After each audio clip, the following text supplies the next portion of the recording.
Hey everybody, welcome to the Hair of the Dog podcast. I'm Nicole Bagley and I'm back today for final business pillar number 6. We're diving all into that marketing. Now, I know some of you might be tempted to go ahead and just dive into this marketing now, but there's a reason why it's the last one. You need to make sure you have your other 5 business pillars in place before you go head first into the marketing, because you need to have the rest of your business machine built before you can handle the clients that you're going to get from the marketing. So if you haven't listened to our first 5 business pillar podcasts, jump back to episode number 79, where we start with our legal and admin and work your way through to get here to pillar number 6, marketing. And if you're all caught up, well, stay tuned. We'll get started in a minute. Welcome to the Hair of the Dog podcast. If you're a pet photographer ready to make more money and start living a life by your design, you've come to the right place. And now, your host, pet photographer, travel addict, chocolate martini connoisseur, Nicole Bagley.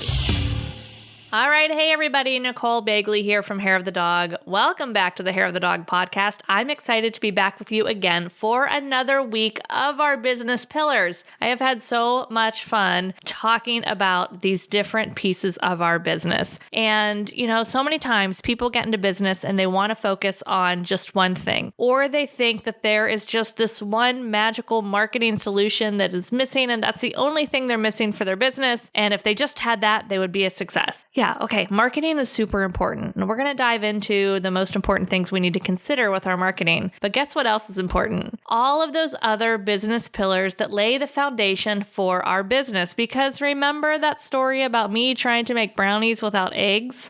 Yeah, it didn't go so well. So you trying to do marketing and run a business without a proper website, also not going to go well. Or without proper pricing or branding or legal or anything else. All of these different pieces work together to create an actual business foundation, like the foundation of a house, like a recipe for brownies, to bring it all together, and then you will have success. So today, we are talking about marketing, but if you haven't joined us before, remember, jump back to episode number 79 for business pillar number 1, legal and admin, and then 81, we talked about branding, and then number 3 was website, number 4 was pricing, business pillar number 5 was workflow, and now here we are at that marketing. Now, before we dive in to marketing, I kind of want to define what marketing is and what marketing is not, because I see a lot of photographers that think getting a beautiful website together and then posting on social media is marketing. And I don't really think that is. I think that's the icing on your marketing cake. And I think that website, pillar number 3, is absolutely critical before we start marketing, because even if someone has been recommended, or you've been recommended to somebody from, someone that they really trust, your potential client is still going to go to your website before they ever book you. And if your website is not up to the task, well, that's going to ruin that lead right there. So website is absolutely critical. But a lot of people think that's all they need, but that website's not going to drive traffic by itself. The job of the website is to kind of act like your storefront, but we still need to get people to walk by our store. We still need that foot traffic. We still need the eyeballs on our storefront to say, that looks like a cute shop. I should go in. Those are some cute dog pictures. I love dogs. Let me check it out. So that is just really the icing on that marketing cake, is that social media. We have to focus on marketing in other ways and think about marketing in a bigger strategy than just posting on social media. Sure, social media is important. Do you have to have social media? I don't think so, but that's a whole nother podcast for a whole nother time. Today, we're going to be talking about that marketing. So remember, marketing is so much more than just our website and posting on social. We're going to be talking about that. Now, there really are 2 different types of marketing. There are what I like to call awareness marketing and make the phone ring marketing. Now, that awareness marketing is letting people know that pet photography is even a thing. Because how many times do you say to somebody, or they ask you, what do you do? And you say, I'm a pet photographer. Back up. hopefully when somebody asks you what you do, you can loudly and proudly say, oh, I'm a pet photographer. Do you have any dogs? Because a lot of us, I think, start to shrink when somebody asks us, what do you do? And we're like, oh, I'm a photographer. Okay, so is everyone and their aunt. But not everyone is a pet photographer, and people love to talk about their dogs. So we should always, every time someone asks us what we do, we should tell them exactly what we do and ask them if they have any dogs. But anyway, let me back up. We're talking about awareness marketing. So when someone asks you what you do and you say, I'm a pet photographer, what is their most common reaction? Usually it's something like, a what? That's the thing. They have no idea. They're amazed by it. They're intrigued by it. They didn't know about it. So if 95% of the people that we are saying, I mean, of course, that's not an exact number, but it's a lot of the people that we are saying, I'm a pet photographer to, are in shock and awe that that is an actual thing. Okay, that tells me that we need more awareness in the marketplace that this is even a thing for people to do. Because most people, it's not even on their realm of consciousness, on their realm of, possibility. They have no idea this exists. So they're certainly not going out and looking for it. So part of our marketing job has to be letting people know that pet photography is in fact a thing. And then that second part of marketing is called what I like to call make the phone ring marketing. These are our different marketing promotions or actions that actually have some urgency and encourage people to pick up the phone and book with us. Because being a pet photographer is challenging with that urgency, because if you're a wedding photographer, oh, yeah, there's a wedding date. If you're a newborn photographer, oh, yeah, there's a newborn coming on a certain date. There's a birth date. If you're a high school senior photographer, that person is graduating high school on a certain date. All of these things, most of these other genres have dates associated with them. Even in family photography, their children change so much, they want to get a picture in that toddler stage. They want to get a picture before they lose their baby teeth. They want to get a picture, before they graduate high school. Whatever it is, there's a bit more time sensitivity for most of our other genres than pet photography. Ours, other than, okay, I have a puppy or I have a dog that's really, really old and maybe not doing so well, those are the only two times that we have kind of this urgency built into our genre. All that other time, in the middle of all those adult years of the dog's life, then it is very easy to say, even if they know about it and they want to do it, oh, okay, I do want to do that. I'll call her next week. Oh, I meant to do that. I'll do that tomorrow. Because people are busy. They are so busy. So we need to think about our marketing in those two different buckets, awareness and make the phone ring marketing. And I want to bust some other myth here, because I know a lot of photographers in general, pet photographers as well, are out there saying pet photography market's too saturated. There's too many pet photographers. Oh my gosh, I'll never get any clients. Why do I even try? There's so many pet photographers. Okay, yeah.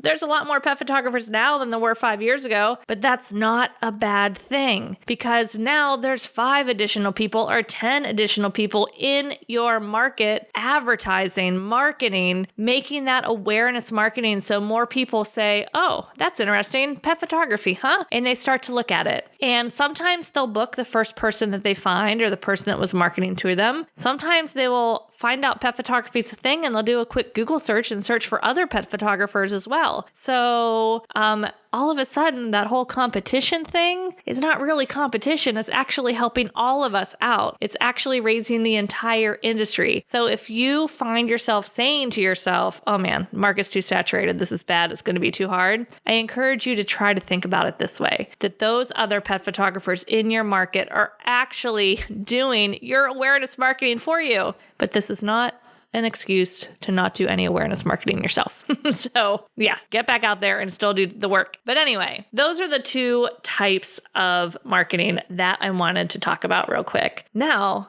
let's talk really quickly about the 4 stages of wooing clients. Okay, stage 1, potential clients need to be aware that you exist. That's that awareness marketing thing we were just talking about. All right, so we're going to skip over that. And then we're going to jump to step number 2. They need to trust you. We only do business with people we know, like, and trust. All right, maybe you're saying, hey, Nicole, I don't know the guy that just came to clean my air conditioning or to fix my air conditioning, but I am pretty sure you probably Googled them before you had them come into your house or to come fix your AC, and you probably looked over some reviews. So this is really, really important. The needing to trust factor can be from referrals from their friends. It can be from them looking at reviews online. It can be from testimonials on your website. Just different areas where people can see, oh, okay, people have had a good experience with this business. Another great way to build trust is, start putting some pictures of yourself and some videos of yourself on your website. Also, easy ways to start building trust and people to build a connection with you. All right, so step number 3 is we need to create the motivation for them to do something. That goes back to what I was talking about by pet photography often not having a date associated with the service that we are going to provide. And then step number 4, this often comes after the experience, and that is building loyalty. So how can you create an incredible experience for your clients so that they are loyal, they sing your praises, they share about the experience with others, they just love you and recommend you till the cows come home. Those are the 4 stages of marketing that we need to be aware of as we move our clients through these particular stages. All right, sounds great, Nicole, but what does that really look like? Well, I like to encourage my students to always be focusing on 2 things, leads and sales, because there's really only 3 ways to make more money in your business. You can serve more people, you can raise your prices, or you can decrease expenses. That's how you get more profit. And for marketing, I think the biggest thing we need to focus on are leads. This is so much more than posting a few cute Instagram pictures or tagging a client or 2 on Instagram. Yeah, we can definitely do some social media. But if your entire marketing plan revolves around that, I want you to think a little bit deeper and think of some different ways that you can find some leads in your business. Now, what do we do with leads? Actually, first, what is a lead? A lead is somebody that said, oh, that's interesting, pet photography. I'm kind of interested. And how they do that is by giving us their email address or entering a contest or in some way raising their hand that they're interested in learning more. So my do not pass go, do not collect $200, must do right now if you're in business and you don't already have one is create an email marketing list. Go to Aweber, go to MailerLite, go to MailChimp, go to Flowdesk, whatever you want. Go check it out and get a email marketing service. By the way, if you want to use Flowdesk, I love it. It's super easy and straightforward and so easy to manage. And it's just awesome. So if you go to hairofthedogacademy.com/Flowdesk, you can save 50% off the annual plans for them. But there are also lots of other email marketing services. I don't care which one you use, just use one because it is absolutely critical that you have a place in which you can send your leads, you can collect emails, and you can then market to them through email, through sharing information. Oh my gosh, Nicole, what am I going to share in my email? It doesn't have to be hard. It could be something like, hey, here's some great breweries that people in our market love. Here's some great dog-friendly hikes. Here's some dog-friendly restaurants. What do your target clients want? If your target clients are young professionals that are active outside, any of those things could be really, really fun things that they would get and be like, oh, that's cool. Then your email marketing becomes kind of like a little resource. You can use your email marketing to ask yourself, what do potential clients need to know before they book a session? Usually they have 2 really big objections. Number 1 is my dog's never going to behave for this. I would love to get pictures of Fluffy, but Fluffy will never sit still. And number 2 is, oh man, those beautiful outdoor images are so great, but my dog can't be off leash. And most people think because of 1 or 2 or both of those things, that there's no way they can do this. So our job with our marketing has to be dispelling those myths every single chance we get. We can do that on social media. We can put that on our website. We can talk about that in our email newsletters. Oh, here's something. Just write it up once, and then you can pull snippets of it from the different places. Put it on your blog, put it in the email newsletter. You can use that same content again and again. You actually should be saying those objections and dismantling them again and again and again till you feel like you're saying it just far too many times, because people don't know. When new people come into that awareness marketing space for your business, those are the objections that they are going to come up against. So we need to make sure that we can dismantle them. So more leads, more sales. And then once we're figuring out where we're going to get some of our leads, this could be from our website. This can be from events. These can be from contests. These can be from charitable marketing promotions. I mean, there's just so many different ways. It can be normal inquiries on our website. Think about different ways that you can get leads in your business. And then think about how you can nurture those leads, how you can dismantle those objections. And then let's think about how we can make them an offer. Remember that whole urgency thing? Pet photography makes it really, really, really important to actually have some sort of regular offer. This can be a special type of session. This could be a special product. This could be a special price for the session. I'm not telling you to go discount. I'm not a big fan of discounting, but I don't mind if you're doing like a charitable promotion, in which case you are offering like a special offer to the charity supporters, or plus or minus your own people. And, it goes to support the charity. So in essence, that is a discount, but it doesn't come across the same way as, hey, just today, 50% off. That sounds desperate. Hey, we're doing the special promotion in conjunction with this business or this charity, or to support XYZ, or because it's August. It can be a reason, any reason you want. We're having a Dog Days of Summer promotion, things like that have a little bit of a special offer. The key for those special offers is just usually how it's positioned and how it's worded. So for instance, if you have a session fee that's usually $250, maybe during the Dog Days of Summer, that session fee can go towards a product credit, or the session fee is reduced, or half that session fee is donated to a charity. That's one of my favorites. Or reduce it and then it gets donated to the charity. If it's a session retainer that you have, in which case the session fee goes towards a product credit, and maybe it's a little bit less of a session fee and they still get the full product credit, or they get a double product credit, or whatever. Just figure out what makes sense. Make sure you run it through your pricing and your cost of goods sold.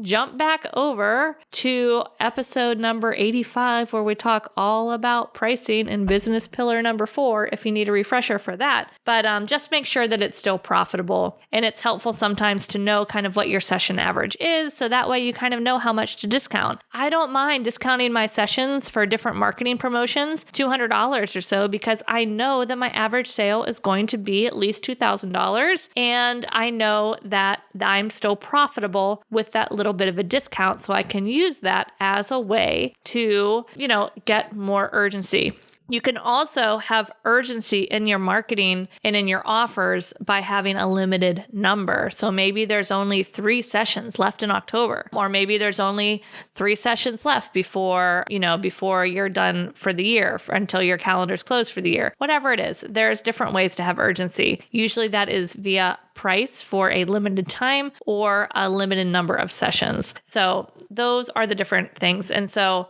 to recap, we need to have some awareness marketing, and then we need to do our make the phone ring marketing. And our make the phone ring marketing involves looking for more leads and then making more offers to those leads. That's really it. That is all business is letting people know, hey, pet photography is a thing. It's pretty awesome. You should do it. Yes, your dog can do it. Hey, let me talk to you some more. What do I have that's of interest to you? Would you like to do this? And then here's some special offers. That's it. So let them know you exist, start the conversation, make an offer. That's what we need to think about in terms of all of our marketing in our business, and just figure out ways that we can focus on those 3 things. Like I said, sitting at home, just doing social media all the time is not usually effective at doing this, but we can definitely leverage some social media, leverage some good old-fashioned conversations, leverage working with other businesses, working with charities, doing events, having contests, all these different things to get eyes from our market onto our business, have those people raise their hands, we continue the conversation, and we make more offers, therefore getting more clients, therefore making more money, therefore taking more pictures of wonderful dogs so people have these lifelong memories. So it is a win-win-win for everyone. So anyway, I hope that helps. If you are a little overwhelmed with that email marketing thing, we do have a full email marketing workshop inside the Hair of the Dog Academy that was a fairly recent addition. So if you've been an Academy member for a while, make sure you check that out. There is, that email marketing workshop in there. And if you're not an Academy member, well, we'd love to have you. Just jump on over to www.hairofthedogacademy.com/academy and put yourself there on the wait list, and we will let you know as soon as we open those doors again.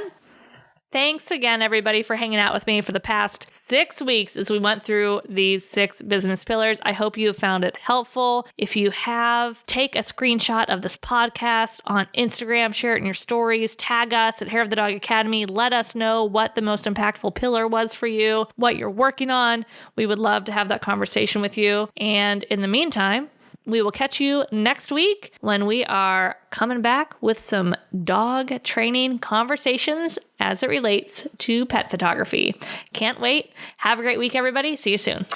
If you enjoyed this podcast episode, go ahead and take a screenshot of this episode on your phone and post it up there on your Instagram stories, and be sure to tag us at Hair of the Dog Academy. And we would just love to see how you're listening.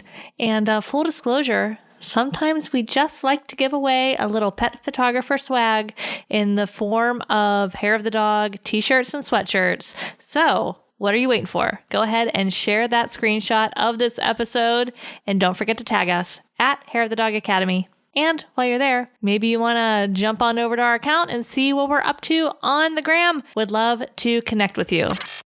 Thanks for listening to the Hair of the Dog podcast. If you want to check out the show notes for access to any of the links that we shared in this episode, as well as any additional related resources, simply go to www.hairofthedogacademy.com/89.